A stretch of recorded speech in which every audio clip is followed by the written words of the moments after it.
For me, it all started with a promotion at work. You'd think getting a promotion would be something to celebrate, and it absolutely was. At the time, I was working as a healthcare technology executive. I accepted a brand new leadership position, and it was so exciting. But it also came with a lot of uncertainty. I stepped into an executive role that had never existed before. There wasn't a team already in place, there wasn't a roadmap, there wasn't even a clear definition of what success looked like. Every day, I was trying to figure out what I should be doing, while I was also proving I deserved the promotion that I just got. That pressure consumed everything. Every morning, I'd wake up and think, I'll work out tonight. Then another meeting would pop up.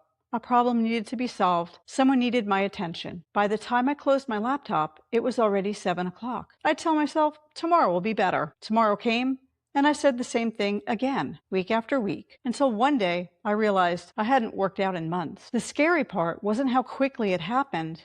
The scary part was how normal it had become. It wasn't one big decision. It was dozens of tiny decisions that slowly replaced a habit I'd spent years building. I know so many professional women over 40 can relate to this. We're managing careers, leading teams, taking care of our families, helping aging parents, trying to keep everyone else's life running smoothly. And somewhere along the way, we stopped making ourselves a priority. If that's where you are today, I want you to know life didn't happen because you lacked discipline. Life happened because you're human. And just like those small decisions slowly pulled you away from your healthy habits, small decisions can bring you right back. And if you want the exact starting point I used to get back on track, no overhauling your entire life, no guessing what to do, grab my free GLP-1 Strong Start Checklist linked in the description below this video. The biggest mistake I could have made was trying to pick up exactly where I left off. I remember how many classes I did, how many calories I would burn, how much I could lift, how often I worked out, how strong I felt, but my body wasn't the same body that had been training consistently. Instead of trying to prove something to myself, I gave myself permission to start over. Lighter weights, fewer classes, fewer exercises, 30-minute workouts, 3 days a week. That was it. I wasn't trying to set personal records. I wasn't trying to make up for lost time. I was rebuilding trust with myself. Within a couple of weeks, I noticed something incredible. The soreness became manageable. My confidence started coming back. My energy improved. And most importantly, I wanted to go back to the gym. That's when I realized consistency is so much easier when your workouts leave you feeling accomplished and not exhausted. Don't worry about impressing anyone. Your goal isn't to prove how fit you used to be. Your goal is simply to become the woman who keeps showing up. I also had to completely change what success looked like. For years, success meant going and taking a class every single day, working out longer, burning more calories, closing my rings, doing more. But after 40, that's not what matters most. I shifted my focus towards rebuilding strength because maintaining muscle after 40 is one of the most important things we can do for our health. If you're going through menopause or you're taking a GLP-1 medication, protecting your muscle becomes even more important. Instead of chasing calorie burn, I started chasing strength. I celebrated adding 5 pounds to a lift, feeling stronger carrying groceries, having more energy at work, sleeping better, recovering faster. Those became my new wins. And ironically, once I stopped obsessing over burning calories, my body started responding again. The next thing I stopped was waiting for motivation. Here's something I had to remind myself. Motivation doesn't create action.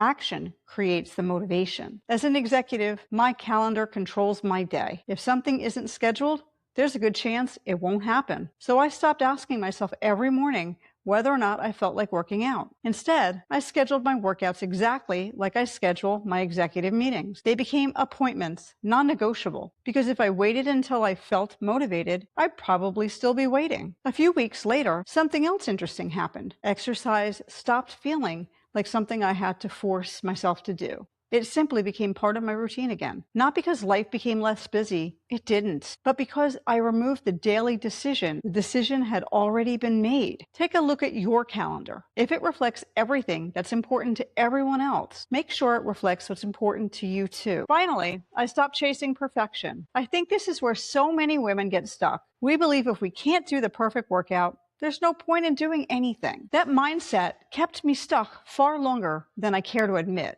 Because every workout had to be an hour. Every workout had to be worth it. Every workout had to feel productive. The moment I let go of that thinking, everything changed. Some workouts lasted 30 minutes. Some only lasted 20. Some days I felt incredibly strong, while others I just barely showed up at. But every workout counted. Every workout built confidence. Confidence created consistency, and consistency created the results. And before long, I wasn't the woman who had stopped working out anymore. I was the woman who had started all over again. Don't underestimate what one workout can do, not because it changes your body overnight, but because it changes what you believe you're capable of doing tomorrow. If you've stopped working out after 40, I hope this video reminds you that your story isn't over. Whether or not you've been away from the gym for a few weeks, a few months, or a few years, you don't have to wait for the perfect Monday, the perfect schedule, or the perfect motivation to begin again. Start with one workout, one walk, one healthy meal, one promise to yourself that you'll actually keep. Because here's what I've learned. Your comeback doesn't happen all at once. It happens one decision at a time. And if there's one thing I hope you take away from my story, it's that your career can be successful, your family can depend on you, and you still can make your health a priority. It won't happen by accident. It happens when you decide